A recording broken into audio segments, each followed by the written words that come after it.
طوبى لمن حفظ الكتاب بصدره فبدا وضيئا كالنجوم تألقا وتمثل القرآن في أخلاقه. السلام عليكم ورحمة الله وبركاته. ولا ليال إلهي بمهاد إسكاله maanta oo taariikhdu ay tahay 19 bisha saddexaad waxaan isugu nimaanay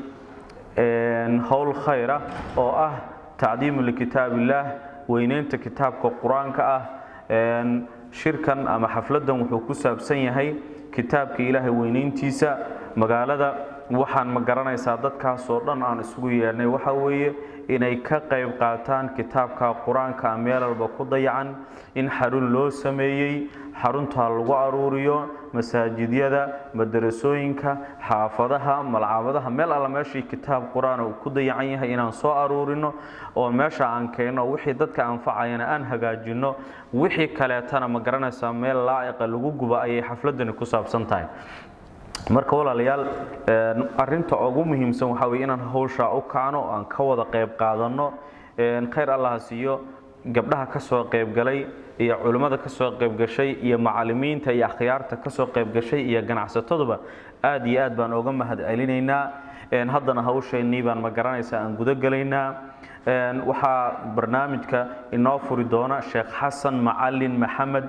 agaasinka madaxa waxbarashada wasaaradda awqaafta iyo diinta ku soo dhawow falyatafadal mashkuura. runtii aad iyo aad baan ugu faraxsanahay xafladan aad iyo aad u qiimaha badan waxaana leeyahay waa arin aad iyo aad muhiim u ah lagana rabo culimada diinka waxa weeye inay door weyn ka qaataan gabi ahaanba hadii waxa weeye diintii ay ka fariisata culimada diinkii iyo dadkii waxa weeye Ilaahay u doortay diinta inay u shaqeeyaan hadii ay ka fariistaan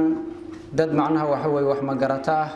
ayagana lama soo dhaweysanayo inay diintii ay garab istaagaan oo wax ka qabtaan. runtii arintan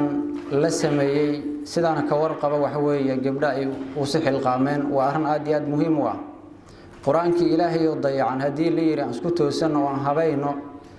dayaca la sheegayana uu yahay mid macnaha waxa weeye warqadihiisa iyo gurgurmay oo macnaha waxa weeye ciyaalkii ay wadada ku tuureen oo halka yeela sida macnaha waxa weeye muuqataba kitaabkii waka horteena yeela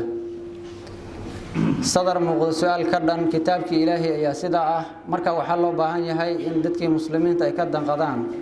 ee waxa weeye ay u istaagaan aad iyo aad bay muhiim u tahay.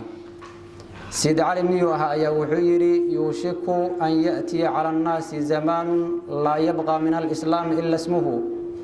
wala min al-Qur'an illa rasmuhu fil masahif waxa iman doona zaman islaamka magac mooyane wax kale oo ka jira aysan jirin qur'aankana masahiftu uu ku qoran yahay mooyane wax kale uu weheliyo san jirin ayaa iman doona uu yiri marka waxa looga baahan yahay culimada diinka in ay u sixil qaamaan arintan aad iyo aad bay muhiim u tahay haduu Ilaahay yiraahdo annagana intii karaankaayna waan ka qaadan doonaa haduu Ilaahay yiraahdo aad iyo aad baan u soo dhaweynayaa in macnaha waxa weeye kitaabkii quraanka ee la weyneeyo korna loo qaada lagana ilaaliyo dayaca si kala uma dayacmaayo inna nahnu nazzalna dhikra wa inna lahu lahaafidun si kala uma dayacmaayo laakiin hadii macnaha waxa weeye uu guran yahay oo kitaabkii Ilaahay halka waxa weeye wadada uskiga warqadihiisa ay wadada bibahayaan aad iyo aad bay nasiib darro u tahay dad waxa weeye islaamnimada sheeganay inay halkaas kitaabaha yaani waxa weeye quraanka ay dayacan yihiin sida ay ugu tagaan aad iyo aad bay nasiib darro u tahay aad iyo aad baan ugu faraxsanahay haduu Ilaahay yiraahdo xafladan anagu wixii karaankaana waan ka qaadan doonaa xafladana si official ay noo furanto insha Allah ta'ala. Wassalaamu alaykum warahmatullahi wabarakatuh.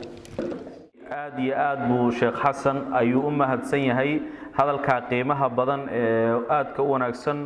iyo baraarujinta wanaagsan uu noo sheegay haddana waxaan ku soo dhaweynayaa sheekheena qaaliga ah Sheekh Cali Nuur falyatafadal mashkuura. فقد قال الله سبحانه وتعالى في محكم تنزيله وهو أصدق القائلين إنا نحن نزلنا الذكر وإنا له لحافظون وقال تعالى ومن يعظم شعائر الله فإنها من تقوى القلوب. وقال تعالى لا يمسه إلا المطهرون تنزيل من رب العالمين. وقال تعالى وهذا كتاب أنزلناه مبارك فاتبعوه واتقوا لعلكم ترحمون. إخواني حفلة أنا سقول نمت عدي دوني بسببها ونقطه وحائسو قادي قبل بالله قندقوا أهل خير وحان لنا هاي عدي بالله قبل يغير الله بركاته سي كتابك إلهي ودن قدين وقو آبايالين الله هو آبايالو وحان أباهنهي مركا هذا البضن هان مبوحشو وحان أباهنهي وحان رقمدين كمدا dad badan inay yiraahdaan ama culimaha ahaadaan ama caamaha ahaadaan noocay dooniba ahaadaan shaqada ana rabay inaan bilaabo ama anigu bilowgeedii wax kama ogeyn waxoogaa marka waan ag marmari aad uguma garab istaagahayo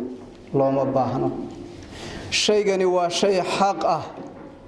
waa shay makaankiisii dhacay waa shay waqtigiisii dhacay kitaabka quraanka dhaxdeena inuu ku dayacan yahay waa wax hubaala oo nin badan isweydiinay oo aad loo baaray inuu dayacan yahay waa xaqiiqo waa hubaal war xalkiisu waa sidee xalkii wali ma nahay waxa jirta mas'ala la yiraahdo ilaa hadii adoo jaha wareersan salaadii qibladii meel aan ahayn ina u tukatay aad hubsato waa sax marka damba toosin mas'alada la yiraahdo يعني نين هبين وددي كهواوي مالين بو نقلا سو ما هين وددي با كو عدان لكن waxa balaayaa hadaad hubsato inaadan qibladii haynin hadana qibladii meel ka jirta aad heli weydo jahwararka u daran waa ka war hadayna wax si naga yaabaan hubnaay xalku xagee jira ma hayno mas'alada lisaasay ba ahayd oo hubaala oo culimo badan is weydiisay كتابك القرآن كها إلا وينيو الله تعظيميو ومن يعظم شعائر الله فإنها من تقوى القلوب كتابك إلهي شعائر كوين ولا وينين كرما جرا وهو حان سورة قالها ضيعي هنا إن لو حاقها يو معناها اسكو بيالكي باهوالا كل إنه هو لكن رجوا وين علماء يسوع شيء إنه دكسيد إنتو كتابك أقرمه sida hadda uu muuqdo oo kale ha gurmee intii iska bal qaado in la xaqahay quraanki la xaq in la xaqahay waxa kale la isoo tabiyo hubaal ah inay wada qashimada hadda kulka saas loo ururiyo xaafadu qashinka uu baa lagu dirino qashimada lu foofino digadii dameeraha iyo wasaqdii kale iyo qashin qubkii iyo kitaabka quraanka hal mar ma la foofiyaa meelaha ma lagu soo daadiyaa lagu gubiyaa iyo xoolo ku cunaa iyo aboor ku cunyaa iyo ku saqa way marka lagu kaadiyaa shariicadeenu saawuma talagelin la yamassuhu illa almudahharun kulku ilaahay yiri nabiguna wakiil alayhi salatu wasalaam la tamassal qur'ana illa wa anta tahir quraanka ilaalintii baad marka la ilaalihay wa tan nabigeenu xadiiski sahiha sallallahu alayhi wasallam uu diiday in quraanka wadan gaalaad loo safro gacan cadu inuu galan ka yahay oo kolka gaaladu ay ku istaagan sida waqtiyada barkad la soo weeray kuwa ku taagan oo quraanku ihaanaysan hay kuwa ku kaaji oo quraanku ihaanaysan hay kuwa quraankii gubahayo ku ihaanaysan hay way marka la sawirahayo sida darteed waa tuu nabigu ka diiday buu ahaa sallallahu alayhi wasallam waa ta loo diiday in gaaladii laga beeciyo way quraanka ilaalintii marka quraankii yeena ihaanaysan dadkaas aan diinta ehelka u ahayn la lahaa inagii ahlu diinka ahayn haddaan ihaanaysano oo wada markaas aan ku tuman hayno oo ku istaagayno hadda marka maxaan u malayna waa waxaan soo dhaweyn marka quraankaas way gurmay kitaabada quraanka ee dugsiyada ku dayacmay sidii looga badbaadin lahaa marar waan isweydiino kol raga qaarkii waxayna culimihii sidii sabab looxdii hore ha loo noqdo oo quraankan ilmaha yarka loo dhiibay hal la joojiyo taana waxaad moodaa bulshadii in badan baaba u aragtaba loo xaloo noqdo takhalluf laakiin takhalluf ma aha haddana iswaafaqidii baaba adagba dadka qaarkii waxay yiraahdeen aynu sidiisaba ilmaha yar yar oo dhan aynu farbarkana ka dhigno wax kale oo quraan ahayn oo luqad carabiya kolku cunugu baad weynaadana ha isu daba istaagaan waalidka iyo muallimka iyo ardayga kuusan oo isla ilaaliyaan hal waxa kameeyo wax badan baa la calcaliyay wax hal oo xasil ilaa yoomina hada lama hayo marka insha Allah ta'ala quraanka kariimka haday gabdhaha iyo ragaas way marka wanaagsan oo muxsiniinta alla waafajiyay oo yiraahdeen inta tabarteena inaan wax ka qaban karo awoodooda way ka baxsan tahay arintu awoodooda way ka balaaran tahay shaki ma leh laakiin ilaahay fataqullah masadactum way inta awoodanada ah waanu arintaasan wax uga qaban lahayn baanu istaagaynaa haday ilaahay alla waafajiyay dhammaan bulshadu meelay joogtaba culimiya caamaha la garab siiyo quraanka wixii googo'a oo aan xal kale loo haynin meel lagu asturo oo lagu gubo waa sax culimada qaar kood baa gubitaan ama kitaab la gubi war kitaabku gubitaanku xaga ma aha kolkii misxafkan bal la sameeyay misxaf Uthmani suxufti kale dhan iyo waxa ka soo hor dhan saxaabadu ijmaacan way gubeen gubitaanku waa shay xaq ah ma aha xaq daro nabiga hortiisa alayhi salatu wasallam Ka'b ibn Malik waa kiiba marka waraaqdi quraanka wax ugu qoraa ama bisinku ugu qoraa waa kii uu gubay nabiga nool sallallahu alayhi wasallam gubitaanku waa xugun sax ah oo dib ma leh tuurida xune wixii noocaasa in la gubo wixii kale oo bale aayada sida kitaabtan oo kale oo hareeraha ka soo rifmahaya in loo aaba yeelo oo waalidku u aaba yeelo oo macallimku u aaba yeelo oo yaanihi baad culimadu u aaba yeelaan wixii baad markaas sida bulshadan is abaabusho kalena waxay ka qaban karaan la isu wada garab istaago waa shay waajiba oo diini ah ma aha shay wanaagun ah oo yaani la sameeyay ma aha waa waajib diini oo ina wada saaran way oo ayni iyo kifaaya labadaba isugu jira fardu kifaaya fardu ayni isugu jira way marka barnaamijkaas waan soo dhaweynhaynaa inta ka qayb qaadashaha af iyo adinba wacyi gelinta bulshada dhan in la wada gaarsiiyo hadii hadda la yiraahdo meel baa loo sameeyay oo waqaf kitaabada loogu talagalay war ma intii loo tago war dugsi walowba madrasa kastayba ilaali kitaabka quraanka ilmahan laayqoyna u dhiibin wixii si uun u go'a meeshaas jirtay adiga macallinka xilku aad ku saaran yahay intaad ururiso kusin hadii la yiraahdo oo bulshada dhan la wada gaarsiiyo sax way cidii si kale uga qayb qaadan karta oo ama fikir ama shirin uga qayb qaadan karta ayada lafteeda oo dadka yaani ku gacansiinaysa ganacsato noqotaya iyo ashxaas noqoyaaba kitaabka ilaahay wadada lagu badbaadinayo cidii baad ka qayb qaadatay ogow nin wal man dalla ala khayrin falahu mithlu ajri fa'ilihi dadkii u horeeyay soo hindisay shaqadana wada ajirkoodii waa kaamil kuwa kale gaarsiiyana ayadana sidoo mukaamil u ahaanaya aynu isu wada gacansiino dadkaana shaqada ha lagu gacansiiyo culimaduna lambarka waa ka noqdaan dadka gacansiinaya warkay intaasan ku soo gabagabeynaya wassalaamu alaykum wa rahmatullahi wa barakaatuh sheekha aad iyo aad ayuu u mahadsan yahay hadallada qiimaha badan ee waanada iyo wacdiga iyo talada wanaagsan ee ummadda muslimiinta u jeediyay haddana waxaan ku soo dhaweynayaa sheekh Shukri sheekheena qaaliga ah sheekh Shukri falitafadal mashkuuran culimadii iga horeysay baa ka hadashay waa mawduuc muhiim ah ayadii uu shacalin oo akhriyay man yu'addim sha'air Allah fa innaha min taqwa alqulub ayadaas ay noogu filan daliil kitaabka quraanka aha dayacaada uu dacyan yahay in laga daryeelo waxa weeye shaciira arinta ka weyn ma jirto cibaado ka weyn ma jirto kitaabka quraanka kalaamka ilaahay oo la dayaco waa dambi weyn weeye in la xafido oo dayici laga bixiyana waa cibaado qaali ah oo aad u weyn weeye muhiimadaasina waa muuqatay laakiin ilaahay subhanahu wa ta'ala dad buu maanta u bixiyay sida uu Sheekh Ali Carab ka mariyay marar fara badan baa la isaga yimid oo la yiri mar aan joojino buuga wax lagu qorahayo looxdii hore dadka aanu celin laakiin dadkii ku haboonaa ilaahay subhanahu wa ta'ala maanta u diray Allah barakayo dadka ayaga dadka u kaalmeeyay ee mawduuca la qaatana gabdhahaas iyagana ilaahay ha barakeeyo subxaanahu wa tacaala warbixinta saan ku hayno dhul baa loo waqfay oo qof ama gabadh ayaa waxay waqaftay dhul kitaabka lagu dayactiro lagu xanaaneeyo haddii lagu aasahayo iyo haddii lagu kaydinayo iyo haddii lagu gubayo intaba sida uu Sheekh Cali inoo hormariyay kitaabka in la gubo lil xifdi loo gubaayay oo wanaagsan tahay laakiin in la gubo lil ihaana loo gubaa dambi ah marka gaaladu iyagu markay gubahayaan lil ihaanati way gubahayaan way ku ihaanaysanayaan laakiin inagu markaan gubayno waxaan u gubaynaa waxa weeye kitaabka Ilaahay in la xafido oo la dayacin weey masalada marka diin ahaan saas ay u banaan tahay waa mas'ala mashruuca masalada ayadii hadalkayga marka waxaan ku soo ururinayaa موضوعا تعليم كتاب الله إلهي كتاب كيسو لو وينيو وموضوع قالي أوي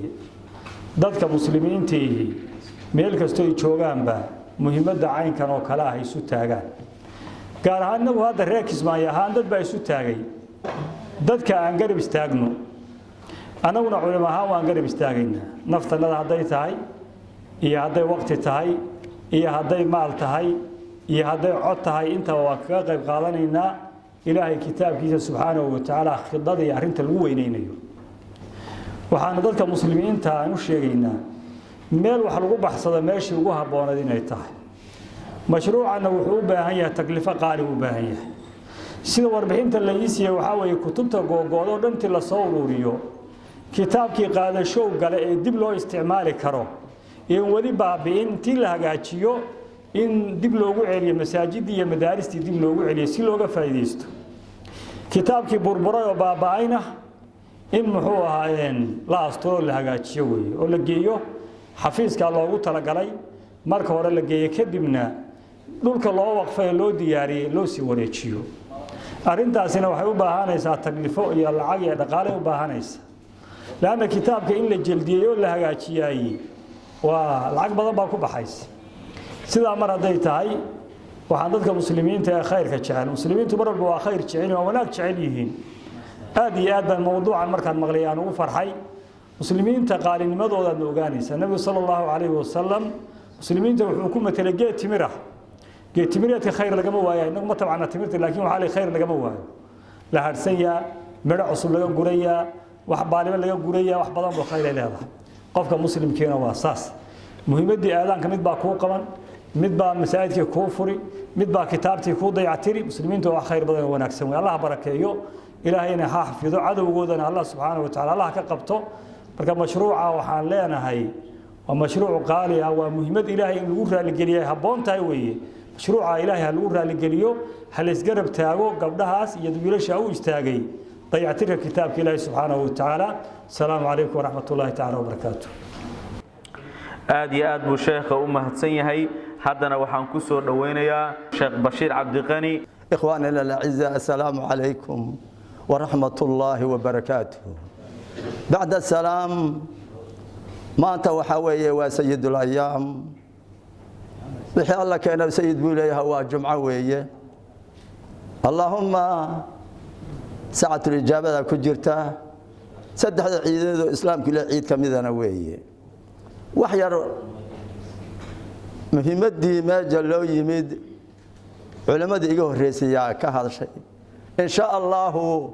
وحير ما ديرين هي وقتها محدد نبي الله محمد عليه الصلاة والسلام وحقوق من شيغتي أو يري وانكسيي وحاجر كتابك كريمك تمشي في قوله تعالى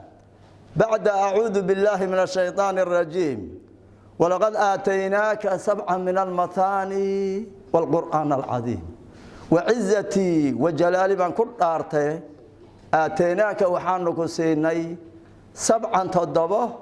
ومن المثاني كوا صار نقضى بالقراءة وبالكتابة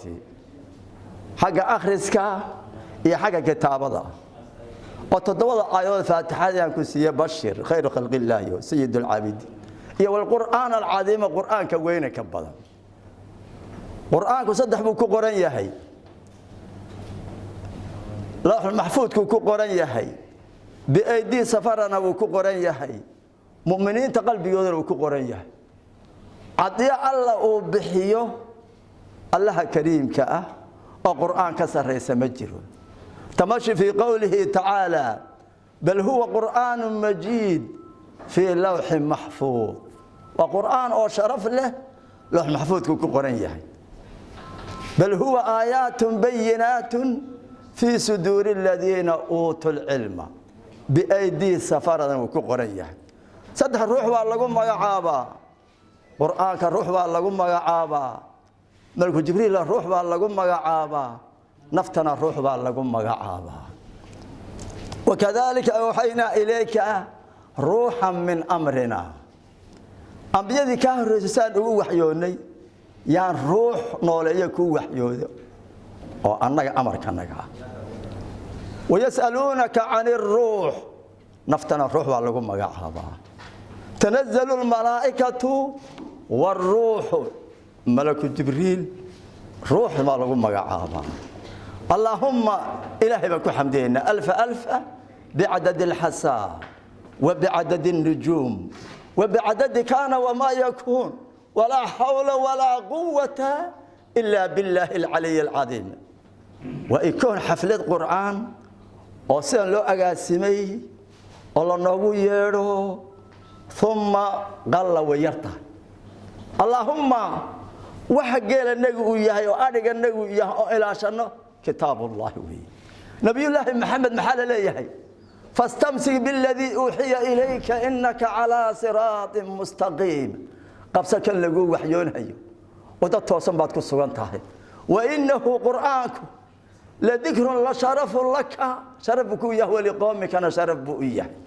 والقرآن الحكيم بان كل دار نبي الله محمد قرآنك ورا حكمة ميرا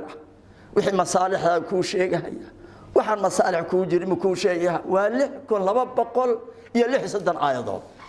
waxyi nabiyullaahi maxamed calayhi salaatu wasalaam lagu soo dajiyay 23 sano yaana dhax yaala alxamdulillaahi rabbil aalamiin ibu ilaahay ku ilhaamiyay oo xambaarsan alxamdulillah wala socotaan uhud ashaab rasuulillaahi la yusalli wala yughsal nabigu muxuu calayhi salaatu wasalaam وأذيرك أسد الله وكجر حمزة قدموا من أقرأهم بكتاب الله قدموا من أقرأهم وهذا صار مسار روح القرآن ويقال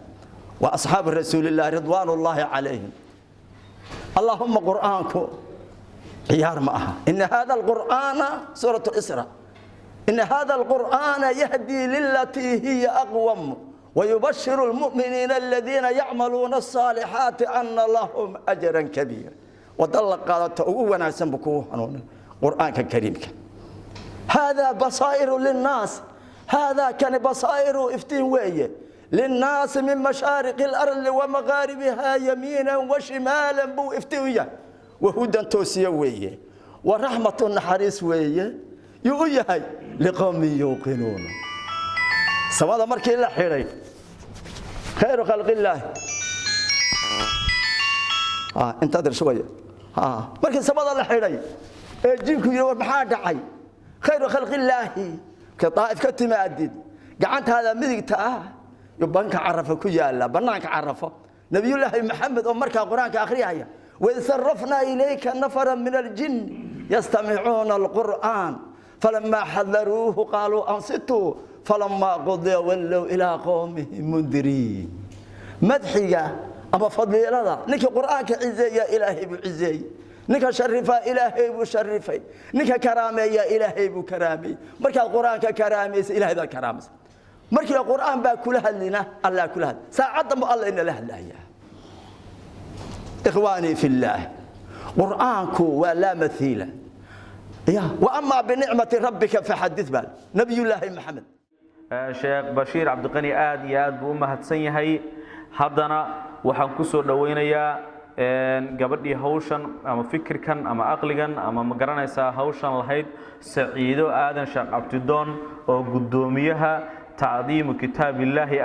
hawsha iyada noo bilowday iyada nagu dhalisay anagana waan garab istaagnay Saciido ku soo dhawow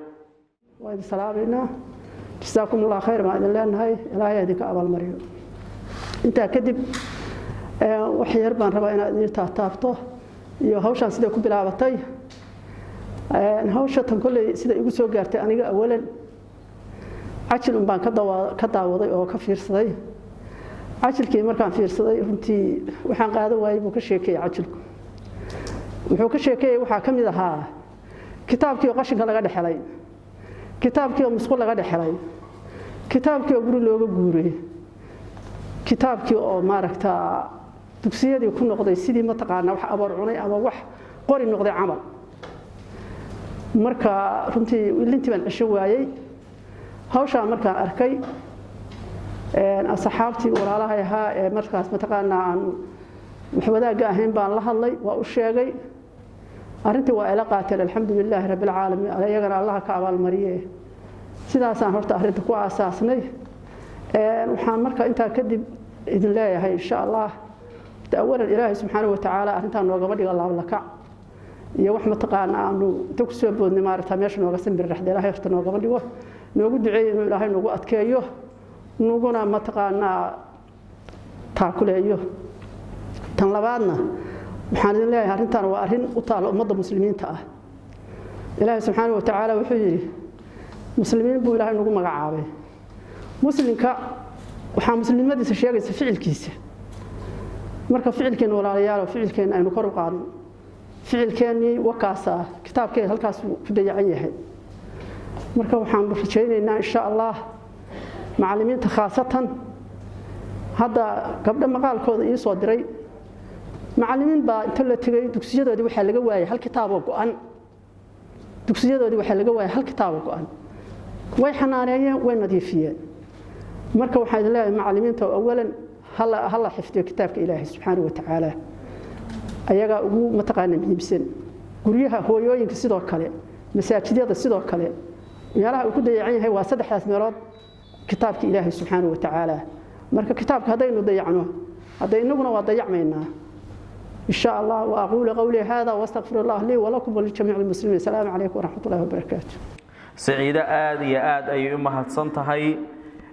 waanada iyo magaranaysaa barnaamijyada ay hawshan soo martay inoo taxliilisay haddana waxa hawsha inoo soo ganaanudaya macallin Bashiir Maxamed